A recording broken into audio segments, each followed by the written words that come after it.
Hello friends, Mascha here. Welcome to the continuation of our Top Tarot Trumps series. Today's video will be all about Arcanum 6, which is known as Love or the Lover or the Lover's card in Tarot.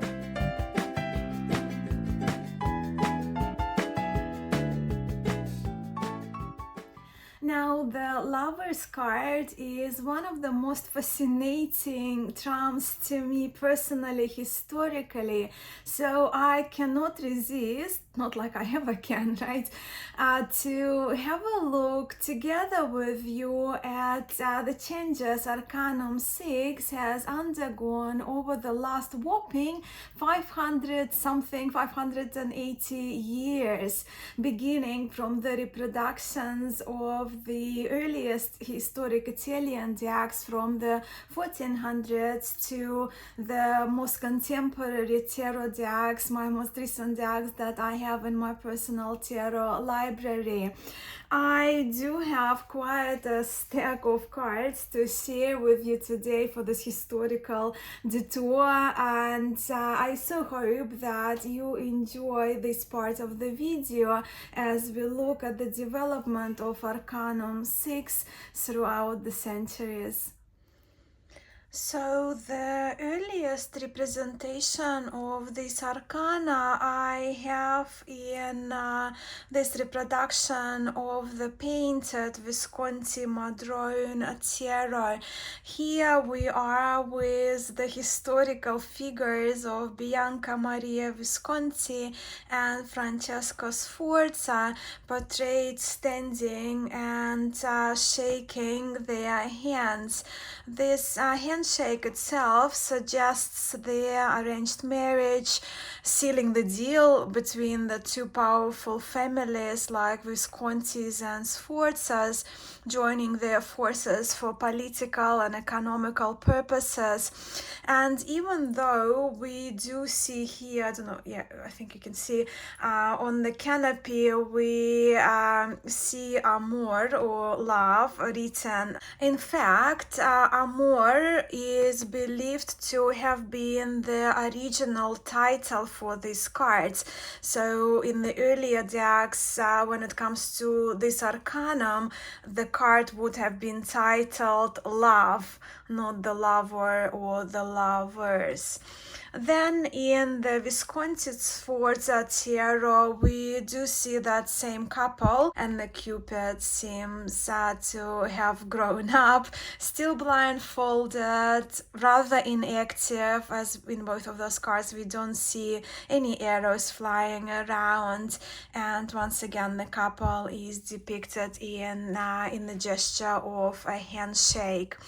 Another illuminated painted love card is from the so-called Charles VI tarot from 1460, and this depiction, this card does hint on the romantic union, or at least courting or dating, as at least a degree of infatuation and attraction we see among the three couples. We actually have three couples here with two cupids aiming their arrows in their direction.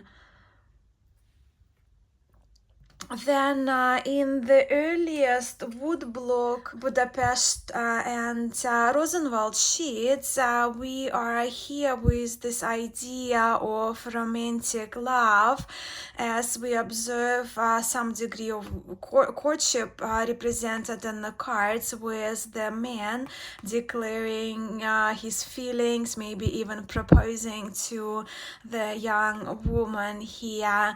Also in these cards, the Cupid arrow is actually aimed at the woman, and that's the pattern that is present in some of Italian tarot decks. But then when we move into the mid 17th century, France.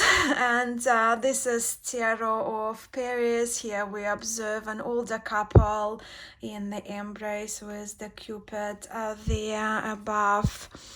Then as we look at the 1650 Jean Noblet and then later 1743 Payen Tarot de Marseille, we do notice that a significant change has happened by that time in the title of the cards. Les l'amoureux, right? The lover or the lovers in the Payen, which is very interesting because generally in Tarot de Marseille the lover is a singular, in the singular form, as it's in the Jean Noblet Tarot. And then in Marseille Tarots, also in pretty much in all Marseille Tarots, we do see the Cupid aiming at the central figure, which is a male in Tarot de Marseille. And this feature of the lover as a singular and the Cupid aiming at the central male figure, it has stood through the centuries. Then in here probably we'll just bring it back. This one is the convert, right? Later 1760 Tarot de Marseille. Again, as in Marseille Tarots, we do see that center figure is depicted as a male standing between two women that are after his attention. One seems to be the older one is younger. So they could be, as we see in Tarot de Marseille, they could be the mother and this young man's romantic interest, could be the mistress and the wife. But with type 1 and type 2 Tarot de Marseille, of course, you can notice the difference between the direction the Cupid is flying, and in type 2 the Cupid loses the blindfold, where in type 1 Tarot de Marseille the Cupid is blindfolded. With later Italian Piedmontese decks, they do follow, once again, they do follow Tarot de Marseille tradition, though the titles, in some Italian decks, Piedmontese decks, the titles remain in French, but in these two examples I have the titles are in Italian. So we see here l'amore, love, and we see here gli amanti, so it's a plural for the lovers. So there are the two examples from Piedmontese Tarots, Italy. And this is an earlier 19th century. I thought it kind of would be interesting to bring this tarot to show you, as the center figure is the female here. But as we do observe in Italian tarots, and this is Dotti, in this particular card, while the Cupid is aiming more again towards the woman, younger woman, the younger male at the center is the one who seems to be needing to decide between perhaps his romantic love or the duty he has to his state or his country, as we see the king with his hand on the young man's shoulder, also requiring his attention. And this is an example from late 1800s Vacchetta Tarot, where we don't see any couples represented, just that Cupid with the title of the card being love, Dolce Travaglio. So kind of written here, Dolce means sweet, Travaglio would be suffering or work or labor. My Italian is not that great. But so in here, no people in the cards, just this adorably charming blindfolded Cupid, or perhaps Amor here, the Roman god of love. Maybe not the Cupid, but Amor.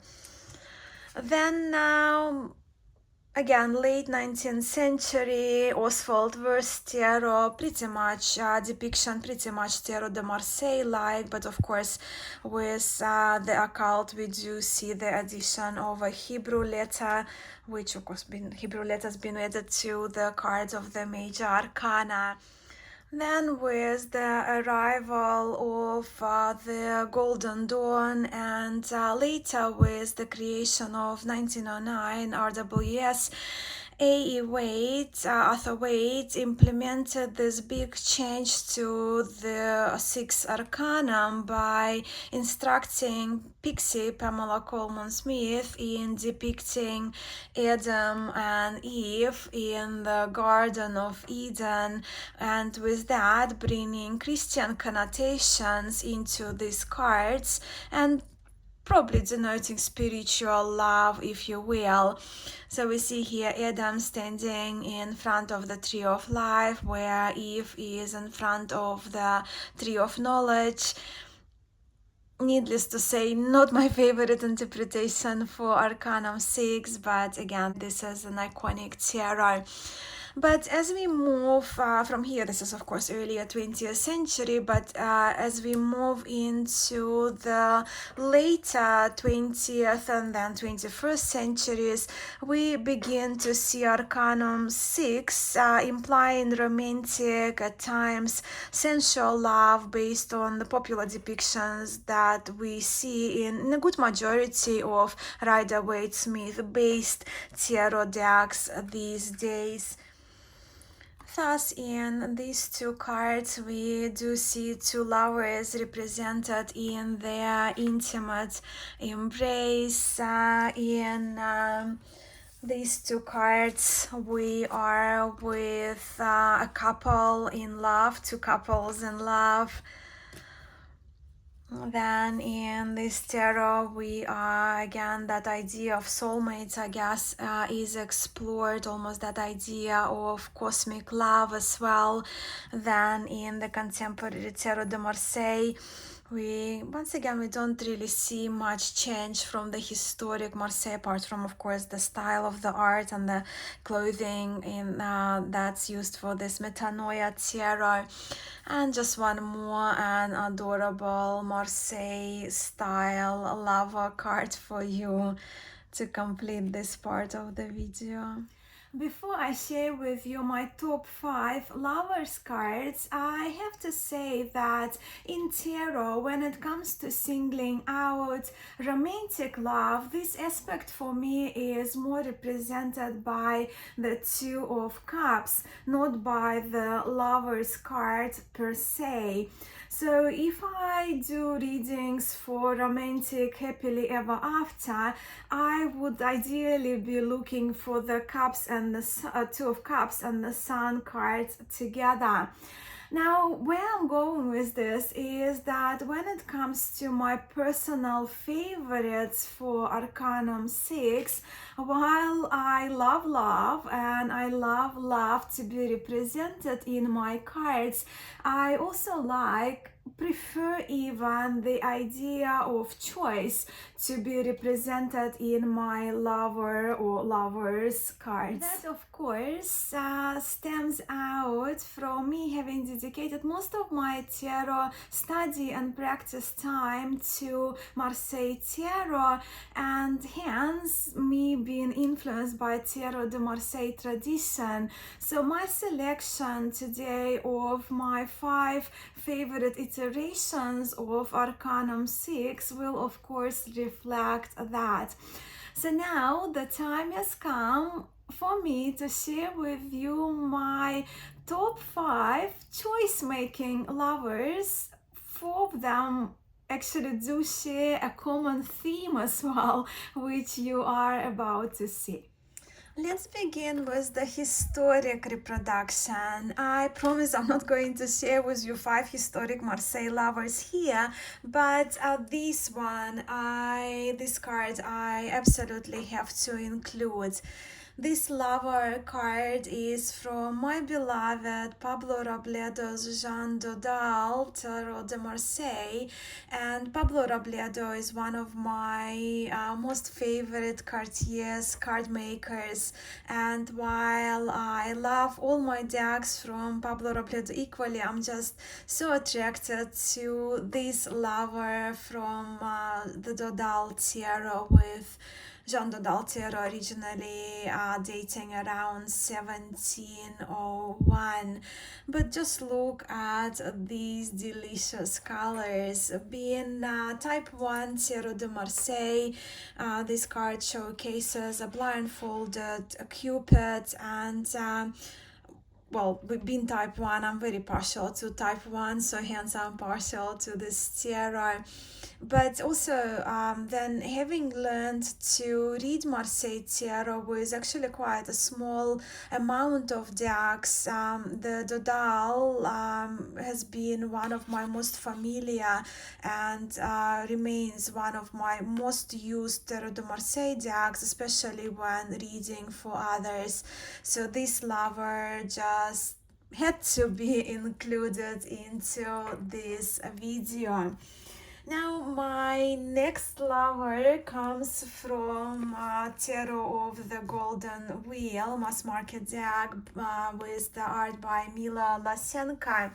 You already have seen this tarot featured in this top tarot Trump series, and there will be more cards because this tarot of the Golden Wheel really is one of my forever decks. So in this card, the young man in the middle is pulled into two directions by a maiden with a chalice and the older woman holding onto the scroll. But with this tarot being based on Slavic folklore, I cannot but see this youth as a Slavic god of spring, agriculture, fertility, vegetation, called Yarilo or Yarila in Belarusian. So he's one of those deities who chose to be unfaithful to his wife Marena, and it's an assumption that I like the story I like to tell myself about this card in this deck. And Marena, of course, the goddess of death and rebirth, because of Yarilo being unfaithful to her in the marriage, she killed him, right? She murdered her husband, but her grief for him turned her into the cold old woman. So I can only speculate what we see in the cards. Is it the consequence of the choice that Yarilo makes with both the younger and the older women represented by his original wife Marina, or perhaps in this card we see that time when he is actually in the process of making his choice. Nevertheless, for me, this lover's card is absolutely fitting and on point. Now, for the third third most loved lovers card of mine is linked with the Greek mythology, because, well, Greek mythology I'm very interested in. Hence, this choice of the lovers card comes from the original mythic tarot with the artwork by Trisha Newell and the guidebook written by Julia Charmanberg and Liz Green.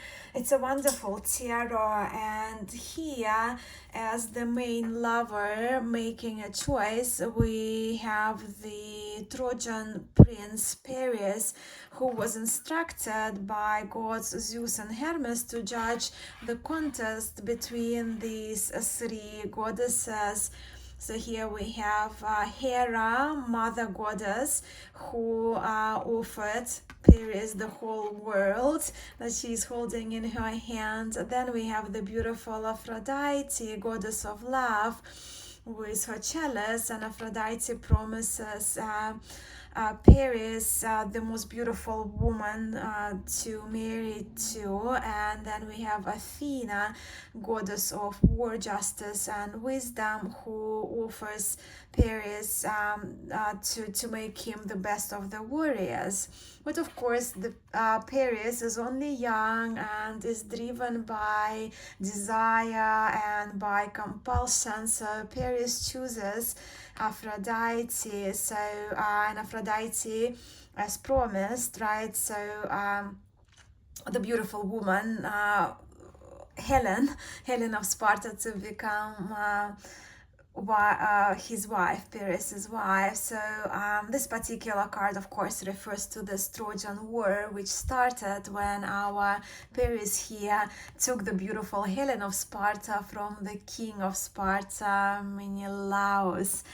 So yeah, I do love the story, right? I love my historic decks, but I very much love the decks that feature mythology, and we can expand on the story that we see depicted in our cards. Which brings me to the next tarot, Le Tarot de Kemet. So this tarot was created by Iris Cantine, and this is a Majors Only Tarot de Marseille deck that has been created in the context of Egyptian mythology. And Egyptian mythology is very dear to my heart.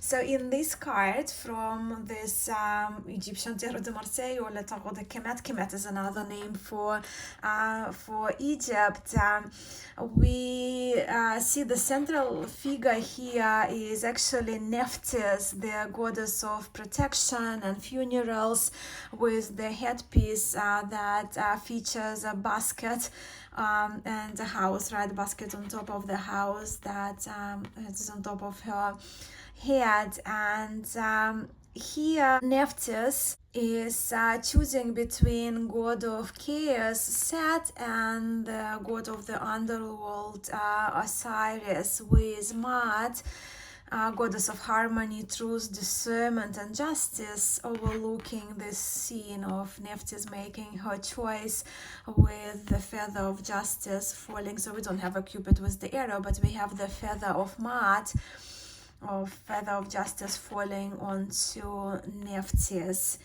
So I think it's a great depiction in the style of very clean Jean Dodal tarot, right? But of course it's a re-envisioned tarot de Marseille, and featuring the Egyptian theme.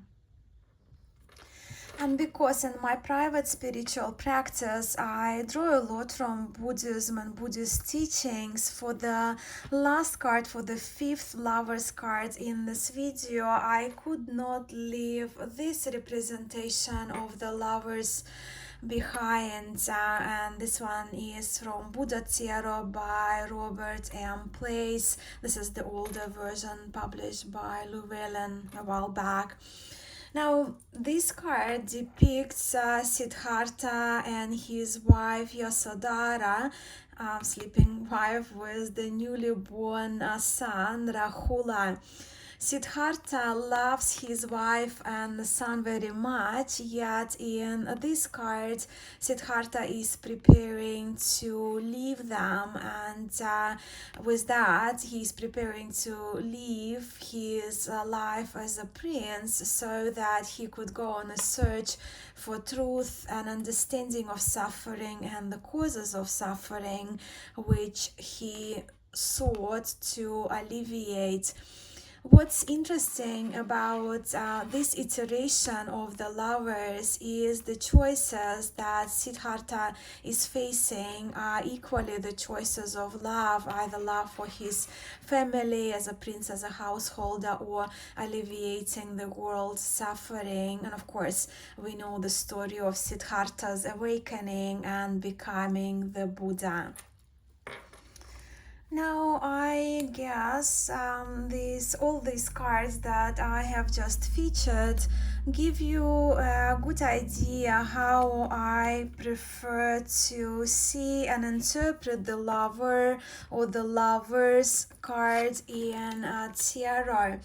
But having said that, if I use, let's say, this tarot as I read pictorially, I will, of course, on this occasion, will emphasize the romantic, cosmic love, the soulmate aspects over the choice aspects that we can see, we can observe in my selection of my favorites, of my most loved cards for today.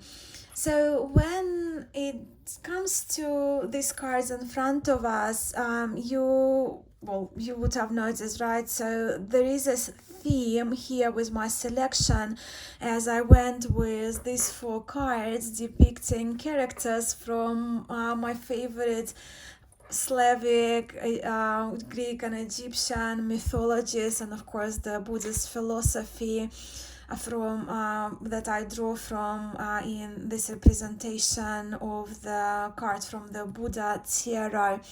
So yes, to be brief here, when it comes to Arcanum 6 and tarot, I do look for the iterations that tell a story, but also that tell a story which implies choices and decisions to be made. Often hesitation to discernment between the head and the heart, the right and the wrong. Well, at times also choices between urges and temptations, like in this case. We all at times experience confusion and entanglement in our relationships, and the lover card often indicates that for me, and especially when deep love is there, how can one even begin to discern between the options that are equally or almost equally of love, like we do see in the story of Siddhartha? Yeah, something to ponder on. So these are my 5 most loved choice-making lovers. What are yours?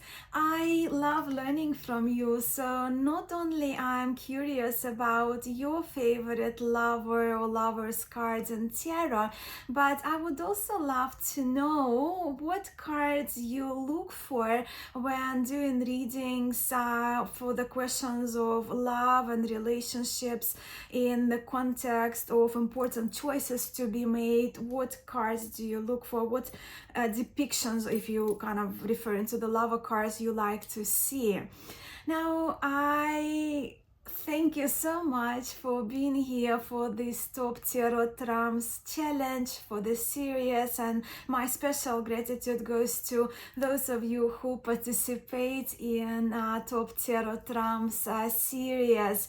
In my next installment, in around 2 weeks time, I'll make sure to do a few shout outs to those of you who participate here on YouTube through your video responses. I am so in awe with your tarot knowledge and your contribution to this series. And I now cannot wait to hear about and to see your most loved iterations of the Lovers card in tarot. Sending much love to you all, and I'll see you soon.